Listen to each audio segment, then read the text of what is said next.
마닐라는 구경도 못하고 마닐라 공항에서 7시간 대기하다가 민다나오섬으로 가는 비행기를 갈아타고 또 와서 그냥 바로 넘어갔기 때문에 마닐라 구경은 어제는 처음이었거든요. 그랬었는데 좀 특이한 건 있더라고요. 우리 한국은 비행기가 한 5분, 10분만 연착해도 안내방송이 나오고 사람들이 항의를 하고 그러는데 원래 계획은 여기서 한 3시간 대기하는 걸로 되어 있는데 7시간 대기하고 갈아타고 왔어요. 근데 비행기가 좀 연착합니다. 아니면 또 왜 이렇게 늦게 가느냐 항의하는 사람도 한 번도 못 보고 안내방송도 한 번도 못 들어봤어요. 야, 여기가 이런 데구나. 그런 데서 복음 전하고 하려니까 얼마나 힘드시겠습니까, 여러분들. 옛날에 이런 얘기가 있어요. 옛날 다윗왕 때 다윗왕이 전쟁을 나가서 많은 전리품들을 갖고 온 중에 여기 내려와 보니까 진주가 굉장히 유명하다고 그러더라고요. 그래서 제가 캄보디아도 가고 베트남도 갔었는데 가는 곳마다 자기 나라 진주가 제일 좋대요. 그래서 베트남에서도 한 10개 사오고 캄보디아에서도 한 10개 사왔는데 여기 보니까 또 필리핀 진주가 또 그렇게 제일 귀하다고 그러네요.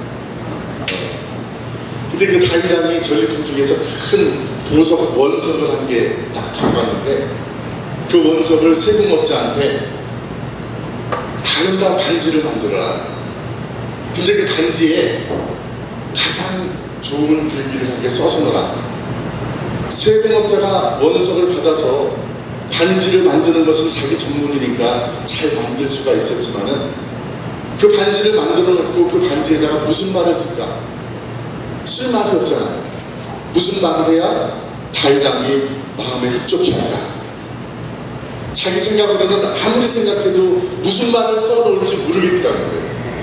그래서 그때 가장 지혜로운 사람이 누구예요? 솔로몬 왕자가 있었잖아요. 솔로몬 왕자. 솔로몬 왕자한테 가서 대군께서 이러이러한 글귀를 써야 되는데 뭐라고 썼으면 좋겠습니까? 그러니까 그 솔로몬 왕자가 씩 웃으면서 이렇게 써놓으세요 그러더래요. 그러면서 가르쳐주는 말이 이 또한 곧 지나가리라. 이 또한 곧 지나가리라 라는 그런 말을 써놓습니다. 왜 그러냐면요, 다윗은 그야말로 최고의 경지에 올랐다가 가장 밑바닥에서 자기 목숨을 위태롭게 힘들게 도망다녔던 그런 사람이잖아요. 그러니까 자기가 어떠한 상황에도 그 사망의 지의 골짜기에서 자기 목숨을 구하기 위해서 피해 다니고 적군의 블레셋 땅에 들어가서 미친 척하면서 침을 흘리고 그랬던 것은 있지만 또 전쟁에 나가서 승리하면서 늘 이겼던 그런 우쭐함도 잊어버리고 이 또한 모든 것이 곧 지나가니까 그것을 항상 기리면서 생각하라, 살라, 이런 뜻에서 그거를 넣어줬더니 너무나 흡족해 하더라는 것이에요. 여러분, 우리가 목회를 하건 설교를 하건 힘들고 어려울 때가 있습니다. 그럴 때 그 다윗의 간지에 써있던 이 또한 곧 지나가리라, 그런 생각을 하면서 그런 힘든 과정을 넘기다 보면은 아마 좋은 결과가 있을 줄 믿습니다. 아멘. 오늘 우리가 사도행전 1장 8절 말씀으로 말씀을 준비했습니다. 사도행전 1장 8절 말씀해 보니까 오직 너에게 성령이 임하시고 너희가 권능을 받고 예루살렘과 온 유대와 사마리아와 땅끝까지 이르러 내 증인이 되라, 이렇게 말씀하셨거든요. 근데 저는 오늘 여러분들에게 말씀을 전해주면서 아까 그렇게 얘기했잖아요. 이 또한 곧 지나가리라. 필리핀은 마닐라는 제가 처음 와가지고 여러분들 선교사님들 이렇게 보니까 이렇게 문화가 닮는다고 그러나요? 이렇게 보니까요, 한국 냄새보다는 오히려 필리핀 냄새가 많이 나는 것 같아요. 이렇게 온 지 한 10년 넘은 사람들은 이렇게 피부도 약간은 까매지나 봐요. 이렇게 보니까 오히려 막 한국 사람들 모이는 그런 정감이 아니라 외국 사람들은 정감.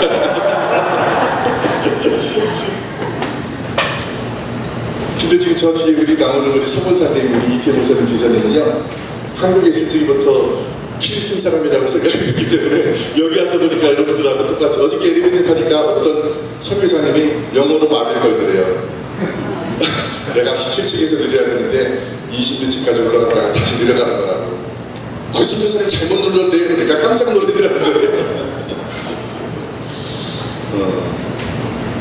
여러분들이 힘들고 지치면은 혹시 내 마음속에 당장 우리가 직면한 게 있잖아요. 의식주가 있잖아요.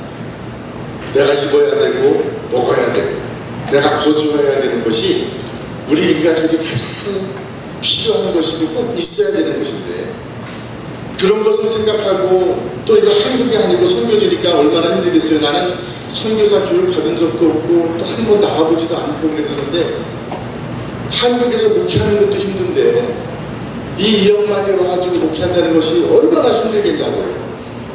내가 몸이 아프고 내가 돈 떨어지고 진짜 뭔가 해야 되는데 하나도 없을 때 누구한테 하소연하고 누구한테 의지를 해요. 이것이 한국이면은 부모님도 있을 것이고 형제들도 있을 것이고 친구들도 있을 텐데 여기서는 누구를 의지해요. 오직 우리 주님의 명령 붙들고 우리 주님의 복음을 전하기 위해서 여기까지 왔는데 내가 주변에 있는 그런 모든 것들 때문에 거기에 치중하다 보니까 이것은 선교사들의 역할이 아니라 비즈니스 쪽으로 점점 가고 있지 않나 그런 생각도 들 거고 거기에다가 온 힘을 쏟으면은 한 가지가 가까이 되면은요 한 가지는 멀어질 수밖에 없어요. 제가 아는 어떤 목사님도 돈을 엄청 들여가지고 교회를 세우고 얼마 전에 만나니까 그런 얘기를 해요. 골프 얘기야. 자동차 얘기야. 뭐 치면 300야드 나가더니 뭐 하나 그런 얘기를 많이 해서 내가 그럼 목회를 언제 하세요? 그러니까 새벽 3시에 일어나가지고 이렇게 하신다고 이렇게 말씀하시는데 저는 우리 선교사님들한테 그런 생각이 드는 거예요. 여기까지 와서 그래도 내가 맡은 지역, 내가 맡은 아이들 열심으로 좀 먹이고 복음을 전하고 그러려고 그러면은 물질적으로도 좀 뒷받침이 돼야 되고 여러 가지 환경과 처지가 맞아야 되는데 그것이 힘들면 안 되잖아. 그러다 보면은 맨 처음에 내가 각오를 하고 마음을 먹고 이 필리핀까지 와서 선교를 해야 되겠다는 그 초심을 잃어버리지 않을까 라는 그런 걱정이 혹시 드는 거예요. 저는 이번 컨퍼런스를 통해서 여러분들이 우리 주님과의 관계가 조금 더 소원해졌다거나 조금 더 멀어져 있었다면 그것을 좀 회복시키고 다시 우리 주님을 만나고 다시 우리 주님과 함께하는 그런 시간이 됐으면 좋겠습니다. 근데 여러분들은 여러분들 생각으로 그래 내가 기도가 부족했고 말씀 드리는 것이 부족했고 맨 처음에 올직에 생각했던 그런 거하고 너무 틀리구나. 근데 우리 주님은요 우리를 언제까지 기다려주시고 우리를 찾아오시는 주님이라는 것입니다. 자, 마태복음 28장 이하에 보면은요 우리 새벽에 우리 강희스토 목사님께서 이제 설교를 하면서 거기에 잠깐 언급을 하셨는데 이 막달라 마리아라는 여자가 그 사람은 7 귀신 들린 여자였었어요. 근데 예수님께서 그 여자의 귀신을 쫓아내 주니까 그때부터 예수님께서 죽으시고 부활하시는 그때까지 수종을 들면서 따라다녔던 여자입니다. 그 여자가 형통을 가지고 딴 여자와 함께 무덤에 갔더니 그 무덤이 돌이 열려있고 무덤 안에 비어있더라. 깜짝 놀라서 제자들한테 가서 예수님의 시신이 없어졌다. 무덤에 돌이 치워져 있다. 그러니까 베드로와 요한이 뛰어왔어요. 그래서 성경에 보니까 요한이 먼저 뛰어왔는데 요한은 감히 무덤 안으로 들어가지 못하고 밖에서 놀라는 걸로 하고 있는데 베드로가 무덤 안까지 들어가서 보니까 어때요? 예수님의 시신은 없어지고 거기에 세마포만 놓여 있어요. 그런데도 그 2명의 수제자를 했던 사람들은 근심하며 걱정하는 표정으로 우리 주님의 시신을 누가 치웠지? 누가 옮겼지? 그러면서 그냥 돌아가더라고요. 근데 그 여자는 거기에서 끝까지 울면서 걱정을 하고 있는데 하얀옷 입은 천사가 나타나서 왜 죽음에서 다시 살아난 사람을 여기서 찾고 있는가? 주님께서 살아나셨다는 것을 가르쳐주면서 그 막달라 마리아에게 뭐라고 얘기해요? 너는 제자들한테 가서 갈릴리로 가라. 우리 주님께서 갈릴리에서 그들을 만날 것이다 이렇게 얘기를 하고 있어요. 그리고 그 천사가 마리아한테 그렇게 얘기를 하는 거예요. 내가 이 얘기를 분명히 너한테 전하겠다. 분명히 전했다. 우리 어렸을 적에 애들한테 얘기하잖아요. 아버지가 형제들한테 심부름을 해서 야 형 오라고 해. 밖에서 놀고 있는 형한테 형 아버지가 불러 빨리빨리 오래. 나 분명히 형한테 얘기했어. 왜 그랬을까요? 형은 밖에서 놀아요.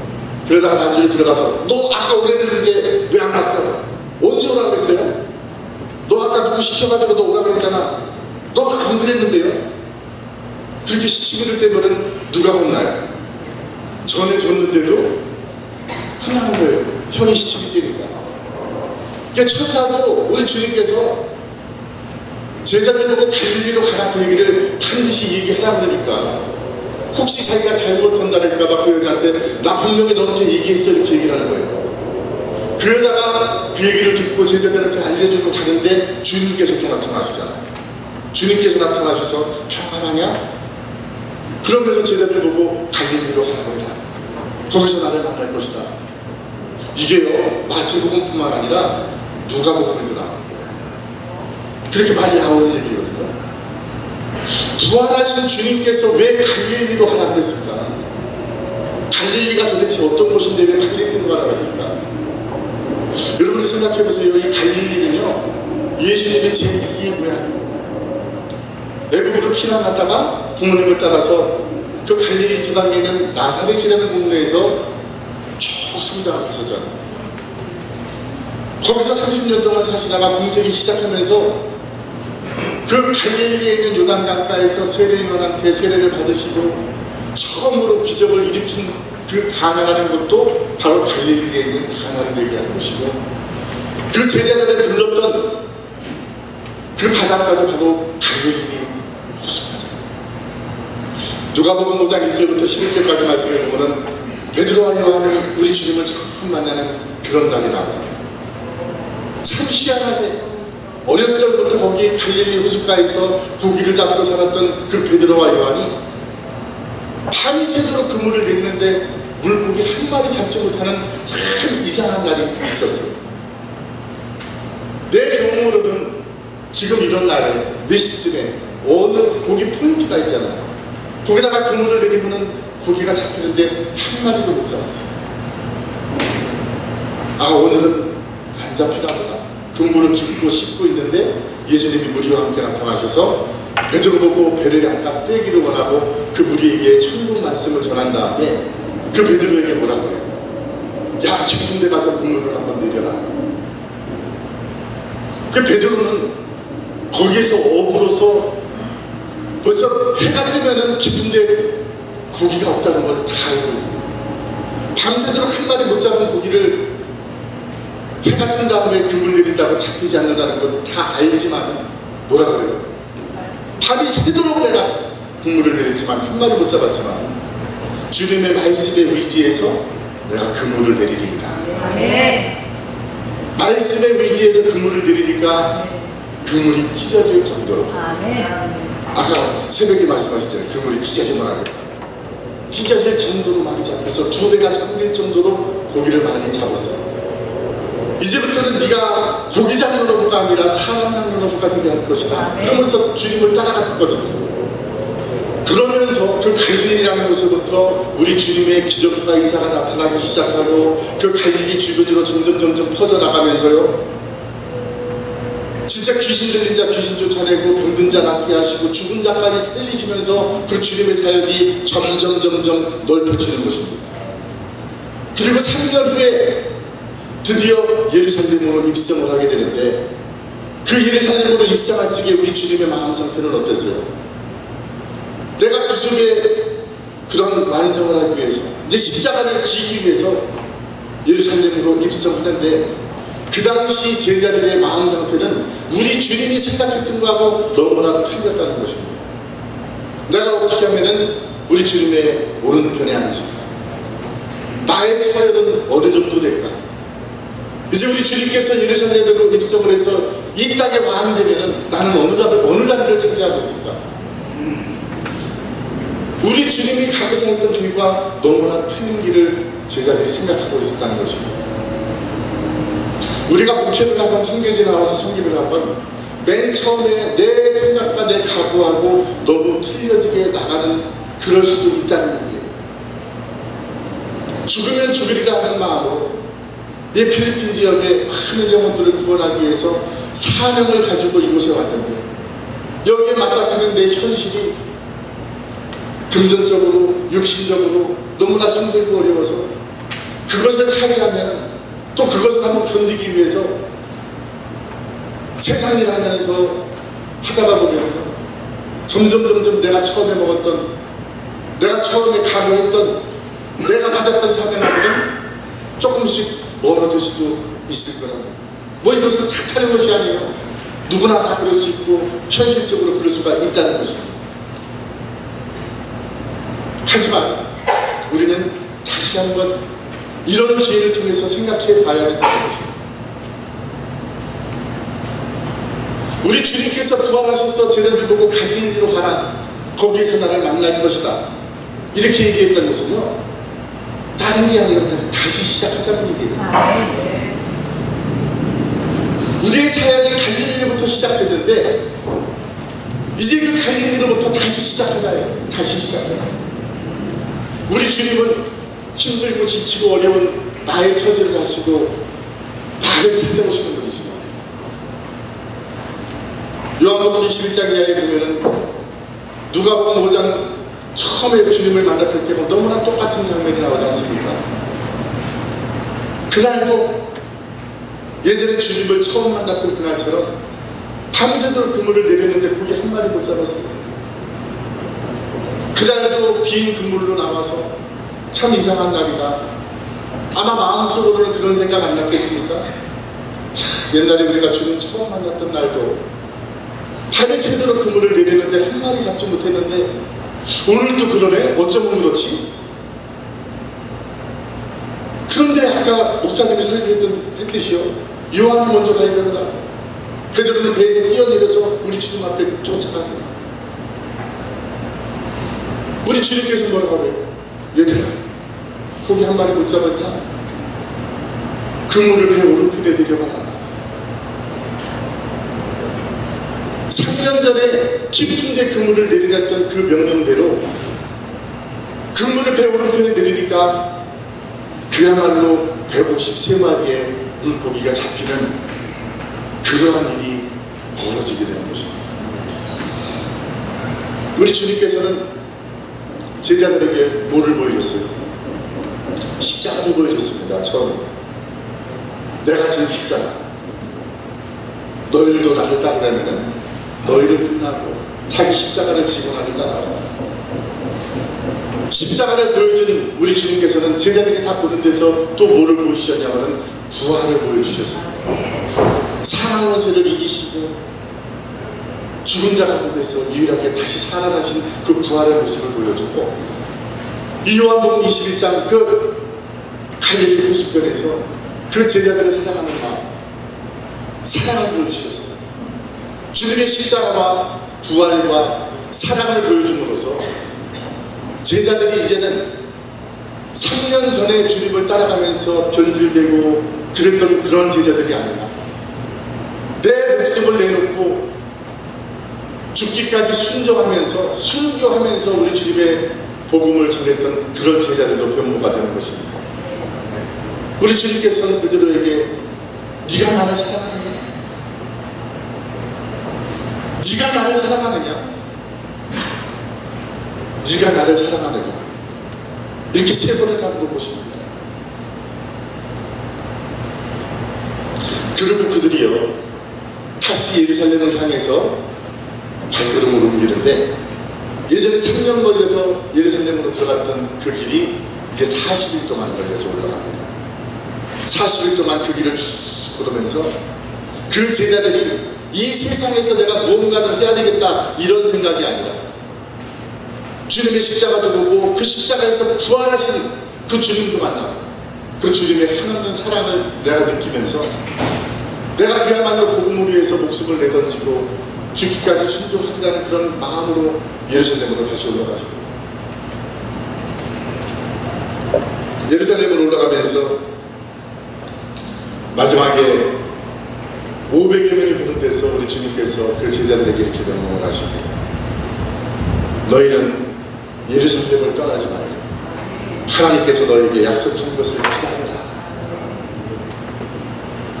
저는 오늘 본문 말씀 사도행전 1장 8절 말씀인데요, 그 8절 말씀에 보면은 우리 주님께서 그 제자들과 여러분에게 또 저에게 주시는 명령이 있어요. 그게 뭐예요? 땅 끝까지 복음을 전하는 주님의 증인이 되라, 이렇게 얘기하고 있습니다. 저희는 이 필리핀까지 와가지고 말씀을 하고 설교를 하는 우리 선교사님들도 다 주님의 증인의 역할을 감당하기 위해서 여기까지 온 줄로 믿습니다. 이 증인이라는 것은요, 여러분도 아시겠지만 법적 용어잖아요. 이 증인의 증언 하나가 그 큰 사건의 향방을 가릴 수 있는 중요한 것입니다. 그리고 이 증인은 그 현장에 있었던 사람, 그 현장의 모든 내막을 알고 있는 사람이 증인이에요. 그것을 모르는 사람은요, 증인이 아니잖아요. 의증하는 거잖아. 내가 못 보고 내가 그 내용을 알지 못하는데 어떻게 증인을 감당할 수가 있어요? 의증하는 것이 굉장히 큰 죄인데, 저와 여러분들은 다 증인들 아니겠어요? 주님의 십자가도 우리가 알고, 부활하신 우리 주님도 내가 믿고, 주님의 그 크신 사랑하심도 우리가 믿기 때문에 우리는 증인의 역할을 감당할 수가 있는 것입니다. 증인의 역할을 감당하려면요, 우리 주님을 체험하지 않고, 우리 주님의 사랑을 받지 않고, 그러지 않고서는 주님의 증인의 역할을 감당하기가 참 힘든 겁니다. 힘이 없어요. 어떤 일을 잘못해가지고 경찰서나 검사실에 이렇게 취조받으러 가면요, 아무리 내가 거짓말을 해야지 그래도 거짓말을 할 수가 없다는 것이에요. 왜 그러냐면은, 뭐 내가 들어가면서 해본 건 아니지만 들은 얘기가 똑같은 질문을 수십 번 수백 번 한대요. 조금 이상하게 가면 계속 언제 어디서 무엇을 어떻게 왜, 그 유쾌한 치기 위해서 계속 똑같은 거 반복해서 물어보는데, 내가 처음에는 거짓말 해야지 하고 들어가면요, 몇십 번 정도는 똑같이 거짓말을 할 수가 있대요. 하지만 그것이 진실이 아니려면은 100번 200번 물어다 보면은 사실은 그게 아니고 그렇게 나온다는 거예요. 그렇게 나온다는 거예요. 내가 이 피아노를 이렇게 봤다 그러면 이 피아노가 크림 색깔이고요, 또 조그만 중형 그랜드 피아노처럼 그렇게 되고, 다리는 3개고, 내가 본 것을 그대로 얘기를 하잖아요. 근데 이거를 보지 않고서 얘기를 하면은 나중에는 저 크림색이었다가 자꾸 물어보면은 흰색도 되다가 검정색도 되다가 바뀔 수가 있다는 것입니다. 그렇기 때문에 1세기 때 주님의 제자들, 주님이 겟세마네 동산에서 땀방울이 핏방울이 되도록 기도하고 간절히 원하면서 기도했던, 다 도망가버리고 주님을 3번씩이나 모른다고 부인했던 그런 제자들이요, 주님의 십자가와 부활과 사랑을 느끼고 난 다음에는 자기 목숨 버리는 다 순교자가 됐잖아요. 그렇기 때문에 주님의 증인의 역할을 감당하려면은 순교까지도 감안해야 되고, 순교까지도 각오해야 되는 것이 바로 증인인 것입니다. 그러는 증인의 역할을 감당하는 저와 여러분 되시기를 원해요. 어저께 우리 총재님 말씀 전하시면서 무당 얘기가 나왔었잖아요. 옛날에 어떤 시골에서 그야말로 또 이렇게 무당이 구슬하는데, 무당 굿하는 사람들이 얼마나 보기가, 구경거리가 얼마나 많은지 몰라요. 구경거리가. 그런데 시골이니까 볼 것도 없고 그러니까 옆 마을에서 사람들이 다 구경을 왔는데, 이 남자, 그 무슨 무당이라고요? 박수무당이 시퍼런 나디에 올라가서 막 춤을 추고 상지창에다가 돼지를 딱 꽂아가지고 세우니까 딱 서있고 막 그런 묘기 아닌 묘기를 다 부리면서 사람들이 막 박수치고 거기에 손을 대고 빌고 돼지에다가 막 돼지 콧구녕 귓구녕에다가 돈 꽂아놓고 엄청나게 사람들이 많이 구경을 하는데 그 동네 개척교회 목사님이 있더라고요. 개척교회 목사님이 개척한 지 8년 됐는데 성도가 3명밖에 없어요. 그것도 다 60 넘은 할머니 할아버지. 그 목사님도 심심하니까 국 구경한다고 거기서 이렇게 구경하고 있다가 90하고 사람들이 다 지나간 다음에 부러운 마음으로 물어봤대. 여보시오, 난 이 동네에 개척하는 개척교회 목사인데 참 한 가지 물어보시. 당신은 어떻게 이 동네에서 계속 붙하는 것도 아니고 떠돌이 굿을 하는데 어떻게 이렇게 사람들이 많이 와가지고 박수를 치고 돈도 많이 내고 막 그러냐고. 그렇게 물어봤더니 그 무당이 참 안타까운 눈초리로 그 목사님을 더 쳐다보면서 목사님, 나는 가짜를 진짜처럼 하는데 목사님은 어떻게 진짜를 가짜처럼 합니까? 그러니까 사람이 한 모이죠 이렇게 얘기하더라는 거예요. 그런 분은 안 계시겠지만은 우리가 목회도 그렇고 성도도 그렇고 진짜인데 혹시 가짜처럼 하고 있는 분 안 계십니까? 진짜인데 가짜처럼 하는 분이 있다면 그거는 힘듭니다. 저는 그렇게 생각해요. 가짜도 진짜처럼 하면 잘 되는데 진짜를 가짜처럼 하면 안 되죠. 우리 모두는 진짜를 진짜처럼 그렇게 할 수 있기로 합니다. 저한테 12시까지잖아요. 아직 시간이 좀 많이 남았으니까 제가 좀 몇 가지 얘기하겠는데 저는 참 진짜를 진짜처럼 하려고 노력하는 사람이거든요. 왜 그러냐면은 내가 어렸을 적에는 가짜였었어요. 내가 어렸을 적에는 가짜였기 때문에 내가 한 3, 4분 정도 간단하게 간증을 하면은 저기 여러분들 서울 종로구 세공정에 가면은요 그 해원사라고 절이 있어요. 혹시 그 삼각산에서 이렇게 뭐 어저께 얘기했듯이 그 나무뿌리 이렇게 뽑으신 분도 있어요? 세공정 저기 그 평창동에서 나무뿌리 이렇게 뽑아본 사람 있습니까? 그 나무뿌리 뽑던 그 바로 조그만 언덕 한 개 넘어가면 절이 있어요. 그 맨 꼭대기 위에 해원사. 우리 집이에요, 그게. 어렸을 적에. 그 법당에 부처가 이렇게 세 개 있어요. 이렇게 높은 데. 그 내가 잠자는 데는 그 부처 앞에 그 법당 절하는 데다가 이불을 깔고 그렇게 살았거든요. 그런데 하나님께서, 나는 모르지만 하나님께서 너는 내 거야. 너는 너 가짜가 아니야 진짜야. 이러니까 희한한 방법으로 불러주는데 혹시 뭐 그쪽에서 사셨다거나 나하고 나이가 좀 비슷한 분 있으면 나한테 좀 연락 좀 주세요. 왜 그러냐면 내가 서울 뺑뺑이 2회거든요. 뺑뺑이 아면 알죠? 뺑뺑이 내가 2회예요. 서울 뺑뺑이. 그러니까 지방은 1회예요. 지방. 서울에서 먼저 시작하고 지방으로 가는 경우. 거기가 학군이 얼마나 좋습니까? 지금은 다 강남 쪽으로 뭐 개포동 쪽으로 다 이전했지만은 경기, 경북, 배제, 서울, 중앙, 배명, 배제, 뭐 양정, 경북. 좋은 학교나 좋은 학교는 그 삼청동, 그쪽이 이쪽 그 적선동, 광화문 이쪽으로 다 몰려 있었잖아요.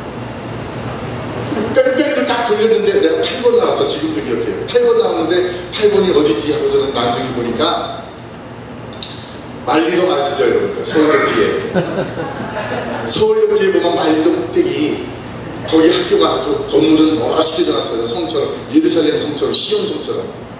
그리고 그 학교 거기 이름 하나마다 십자관, 시온관 뭐 이렇게 해서놨어요.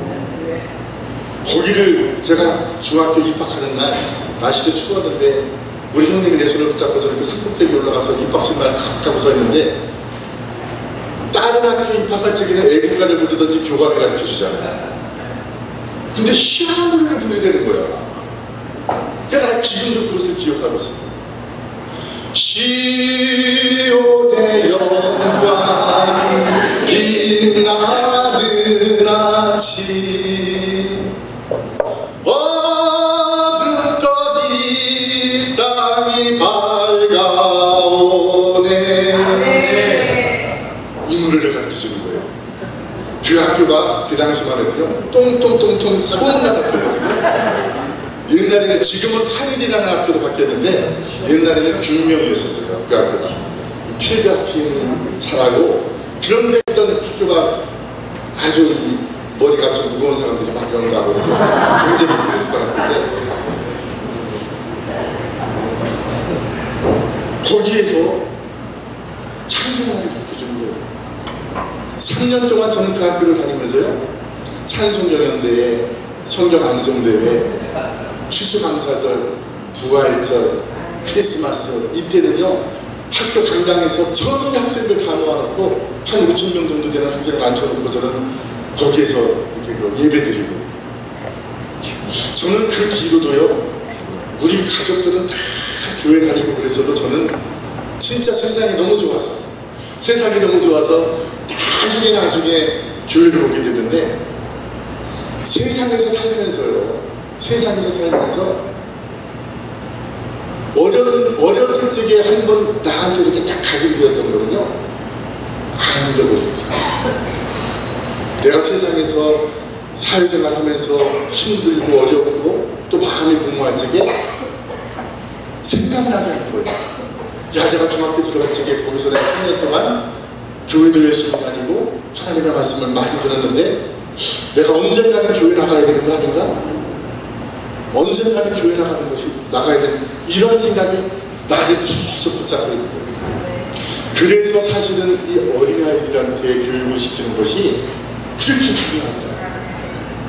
어렸을 적에 주님을 한번 딱, 내가 주님을 만나고 받아들이고가 아니라 그렇게 주입식으로 해도 들었던 것은 절대 안 잃어버려요. 혹시 이 필리핀 선교주에서 어린이들 사역하시는 분들 한번 좀 들어보실래요? 어린이들 많으시네요. 혹시 어린이 전도협회하고 무슨 관계가 있으십니까? 어린이 전도협회, 한국 어린이 전도협회, 아니면 필리핀 어린이 전도협회하고 이렇게 내가 한 가지 이렇게 좀, 그러면은 혹시 조그맣게 손 드신 분 중에서 한국을 가야 되는데 내가 한국 간지도 오래됐고 한 번 정도 들어와야 된다고 생각하시는 분 있으세요? 네? 한국 내일이요? 아니, 계획이 있어서 들어가시는 분 말고, 들어가야 되는데 모든 상황이 좀 여의치 않아서 내가 좀 이렇게 좀 못 들어간다 하시는 분 있으면,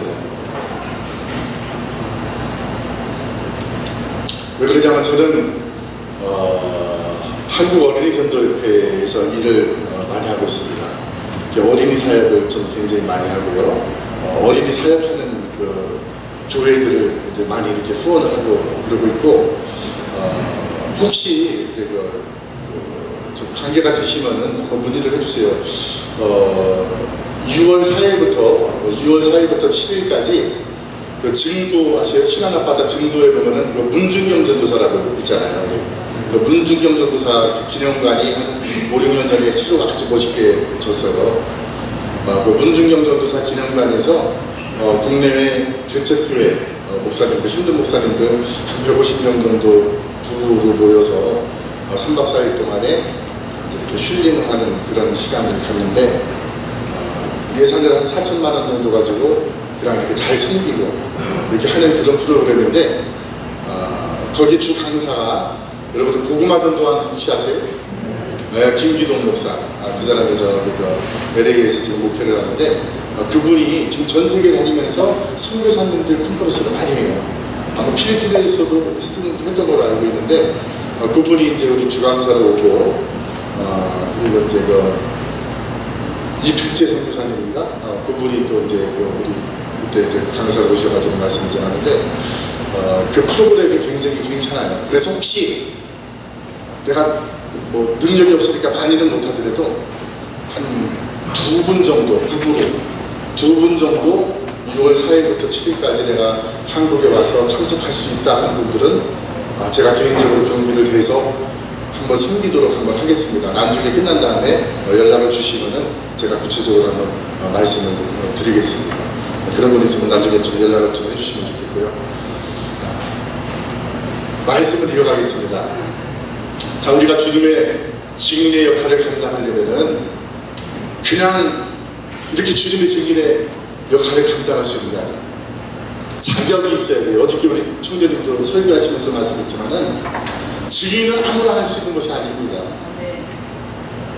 1장 8절 말씀에 처음에 그랬죠. 오직 성령이 너에게 임하시면, 오직 성령이 너에게 임하면 너희가 권능을 받고 그랬습니다. 주님의 증인은요, 성령이 임해서 강력한 권능을 받은 사람들이 주님의 증인을 감당하는 겁니다. 그냥 내 힘과 내 능과 나는 이렇게 있어, 나는 이런 게 있어, 이런 거 가지고 주님의 증인을 감당하려고 하면은 한계가 있어요. 어느 정도는 하겠죠. 하지만 내가 힘들고 내가 어렵고 내가 어떤 위태로운 지경에 이르렀으면요, 그거는 금방 포기합니다. 금방 포기할 수밖에 없어요. 자기 목숨까지 내놓으면서 하려고 그러겠습니까? 내가 권능인데, 내가 권능을 안 받았는데. 권능을 받아야 주님의 증인의 역할을 감당하는 것이고, 권능을 받아야 땅끝까지 복음을 전하는 것이고, 권능을 받아야 교회를 세워서 그 교회에 많은 사람들에게 헌신하고 봉사하고 그렇게 할 수가 있는 것이고, 권능을 받아야 여러분들처럼 이 땅끝까지 와서 복음을 전하는 거예요. 그러지 않고서는 어떻게 한번 해볼까?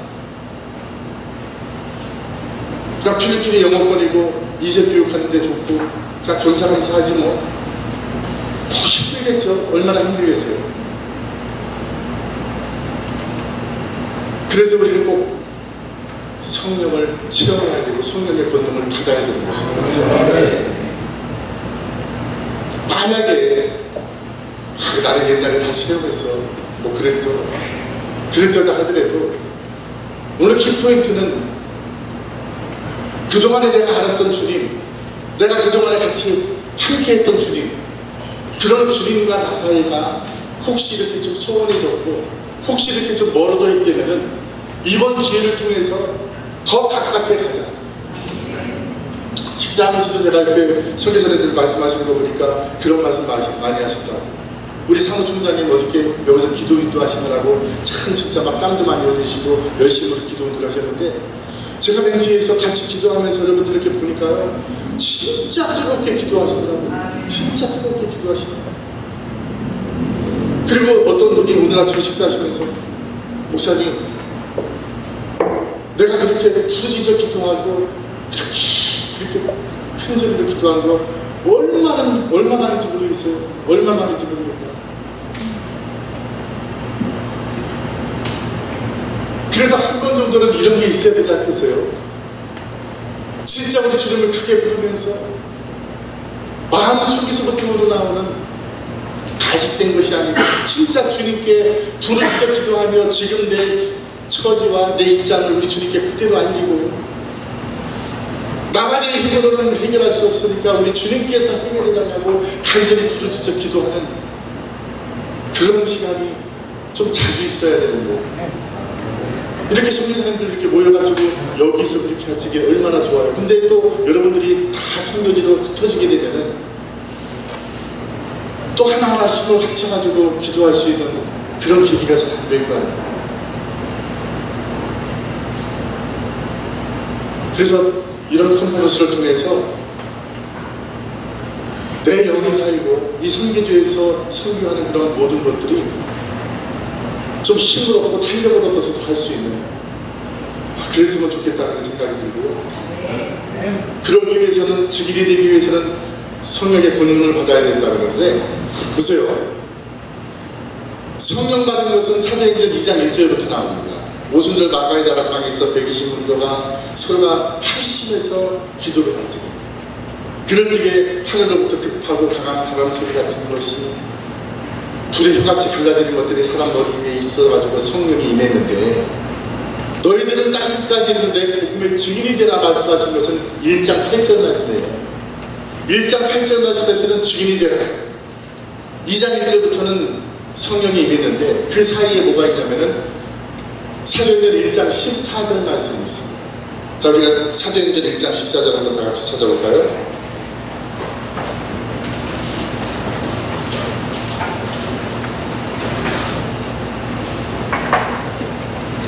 자, 다 찾으시면 한 목소리로 같이 읽겠습니다. 여자들과 예수의 어머니 마리아와 예수의 아우들과 더불어 마음을 같이하여 오로지 기도에 힘쓰더라. 자, 증인이 되는 것도 그렇고 성령이 만 강력한 권능을 받는 것도 그렇고 가장 먼저 우선시 돼야 되는 것이 기도라는 것입니다. 우리가 기도를 할 때 성령님의 강력한 임재를 맛보는 것이고 거기에 권능을 받아서 땅끝까지 복음을 전하는 증인이 되는 것입니다. 여기 보면은 지금 성경에는 오로지 기도에, 오로지라고 이렇게 해설돼서 나오는, 옛날에는 전혀 기도에 힘쓰더라. 전혀라는 것이 오직, 오로지 그것을 얘기하죠.